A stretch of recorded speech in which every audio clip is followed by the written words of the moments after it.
नमस्कार, आप देख रहे हैं हमारा समाचार और मैं हूं आपके साथ रमेश मेघवाल। और इसमें मेरे साथ श्री गंगानगर हनुमानगढ़ लोकसभा सांसद कुलदीप इंदौरा जी मौजूद है। कुलदीप जी, मैंने भी नहीं सोचा था कि इस हाल में इस मुद्दे पर आपसे इंटरव्यू लेना पड़ेगा।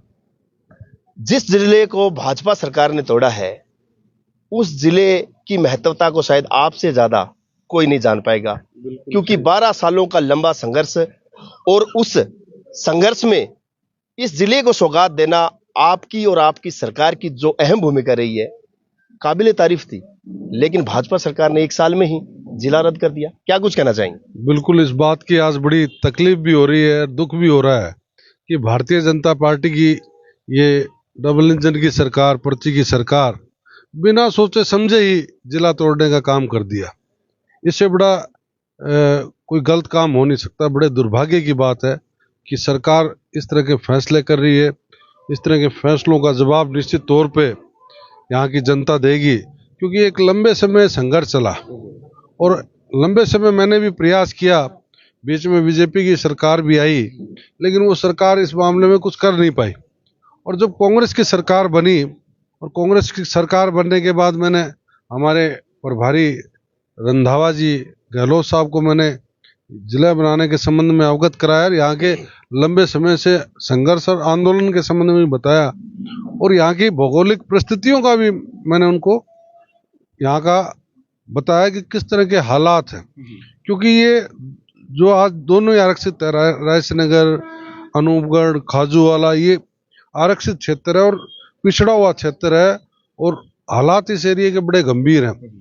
लोग आर्थिक रूप से कमजोर हैं, सामाजिक रूप से कमजोर हैं, दलित वर्ग के लोग हैं, पिछड़े लोग हैं, शोषित वर्ग के लोग हैं, जिनको गंगानगर जाने में बड़ी दिक्कत होती थी।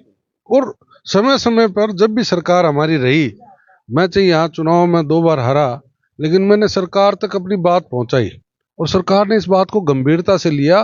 तभी हालात और परिस्थितियों को देखते हुए पंचायत समिति, 2 हमारे रावड़ा 365 तहसील, सरकारी कॉलेज और कच्ची बस्ती में 18 करोड़ रुपए सरकार ने दिए। तो हमारी सोच थी कि ये इलाका डेवलप हो, आगे बढ़े और कांग्रेस इस बात को लेकर चलती है। और इस बात को देखते हुए गहलोत साहब और रंधावा जी के सामने जब बात रखी तो उन्होंने इस बात को स्वीकार किया और उन्होंने हमें जयपुर के लिए निमंत्रण भेजा कि आप लोग जयपुर आ जाइए और सरकार तक अपनी बात पहुंचाने का हमने यहाँ सारे जितने भी दल हैं, चाहे बीजेपी है, चाहे कम्युनिस्ट है, या जो संगठन है, जो सामाजिक संगठन है, जो व्यापार मंडल है, हमारे दोनों गढ़साना, अनूपगढ़, ये सारे लोग वहाँ गए और सब लोगों ने वहाँ प्रत्यक्ष वहाँ देखा। सरकार ने अपनी बात सरकार तक हमने अपनी बात रखी और सरकार ने इस बात को स्वीकार किया और अनूपगढ़ जिले जैसी सौगात हमें दी, जिसका एक इस इलाके में बड़ी खुशियाँ और बहुत उत्साह था। उसको तोड़ने का काम आज इस सरकार ने कर दिया। और पूरे राजस्थान में जिस प्रकार से 9 जिले तोड़े हैं, 3 संभाग तोड़े हैं, उससे साफ दिखाई देता है इनके मन में द्वेष है। कांग्रेस पार्टी के किए हुए कार्यों पर इनको तकलीफ होती है। और आप देख ही रहे जिस प्रकार से संस्थाओं के नाम बदल रहे हैं, जिस प्रकार से अस्पतालों के नाम बदल रहे हैं, जिस प्रकार से हमारे जो विद्यालय उनका नाम बदलने का काम कर रहे हैं, तो ये इस काम में लगे हुए हैं। विकास की कोई योजना इनके पास नहीं है जिससे राजस्थान को फायदा हो, किसान, मजदूर, गरीब को फायदा हो। बिल्कुल सांसद साहब, 17 नए जिले आपकी सरकार ने दिए और उन 17 जिलों में अगर बात करें तो अनूपगढ़ जिला भारत और पाक बॉर्डर पर स्थित था और हीरोइन का सबसे बड़ा कारोबार का एक अड्डा बन चुका था। यह इलाका जनता जूझ रही थी और एक बड़ी सौगात दी और 1 ही साल में भाजपा सरकार ने जिला को रद्द कर दिया। क्या नेतृत्व कमजोर रहा या यहाँ का जो पक्ष था वो सही मायने में इस जिले की भूमिका को, इसकी प्राथमिकता को समझा नहीं पाए? देखिए, मैंने तो एक लंबे समय से यहाँ अनूपगढ़ में देखा है कि यहाँ के भाजपा के नेता अपनी सरकार तक बात पहुंचाने में ही सक्षम नहीं है, अपनी बात ही मुख्यमंत्री के सामने नहीं रख सकते। इस तरह के हालात मैंने देखे हुए हैं जब वसुंधरा जी मुख्यमंत्री थी। और आपने सही कहा कि पाकिस्तान से लगती हुई हमारी ये सीमा पर हमारा ये अनूपगढ़ जिला पड़ता है, जहाँ सिर्फ हेरोइन की बात नहीं है, नशे की बात नहीं है, इसके अलावा हथियार भी यहाँ सप्लाई किए जा रहे हैं। ऐसे समय में इस तरह का निर्णय करना निश्चित तौर पे हमारे इस पूरे जिले और संभाग के लिए नुकसानदायी। आज करोड़ों रुपए की तो हेरोइन पकड़ी गई है। इसके अलावा कितनी हेरोइन यहाँ आई है, कितना नशा यहाँ हमारे लोगों में घर कर चुका है, ये कोई छुपा हुआ नहीं है।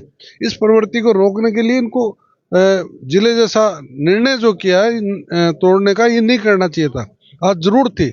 यहाँ केंद्र सरकार से भी हमने आग्रह किया था कि इस तरह की व्यवस्था की जाए, सीमाओं पर चौकियां बनाई जाए, जिससे यहाँ पाकिस्तान की घुसपैठ नहीं हो, हथियारों की सप्लाई नहीं हो, नशे की सप्लाई नहीं हो। हमारा युवा जो भविष्य है वो अंधकार में है, खतरे में। हम तो कल्पना भी नहीं कर सकते थे कि जिला तोड़ा जाएगा।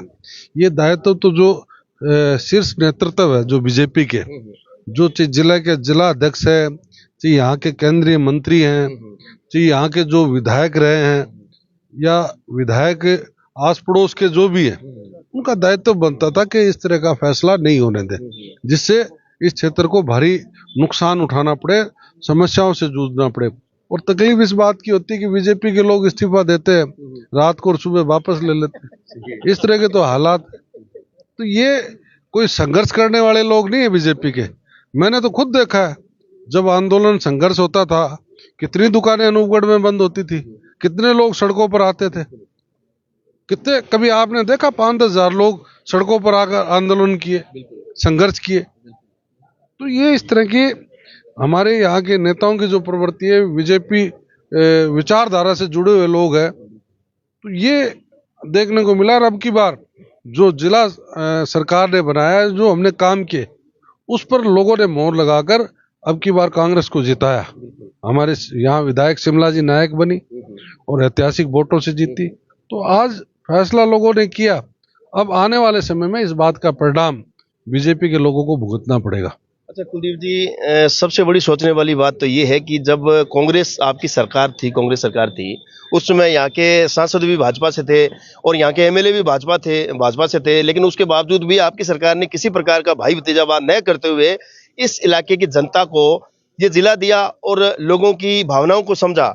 लेकिन मतलब भाजपा की सरकार आते ही यहाँ पर कांग्रेस का आपका विधायक बना, और आज भी अर्जुना मेघवाल जो पिछले लंबे समय से, अरसे से मैं कहना चाहूंगा कि यहाँ पर काबिज है, तो क्या उनके होते हुए भी इस प्रकार का मतलब जो भतीजावाद किया है, इसको लेकर क्या कुछ कहना चाहेंगे? देखिए, इस पे बिल्कुल अर्जुन मेघवाल जी को इस बात का ध्यान रखना चाहिए था, क्योंकि उनका एक लंबा अरसा यहाँ प्रतिनिधित्व करते हुए हो गया और उम्मीद भी करते।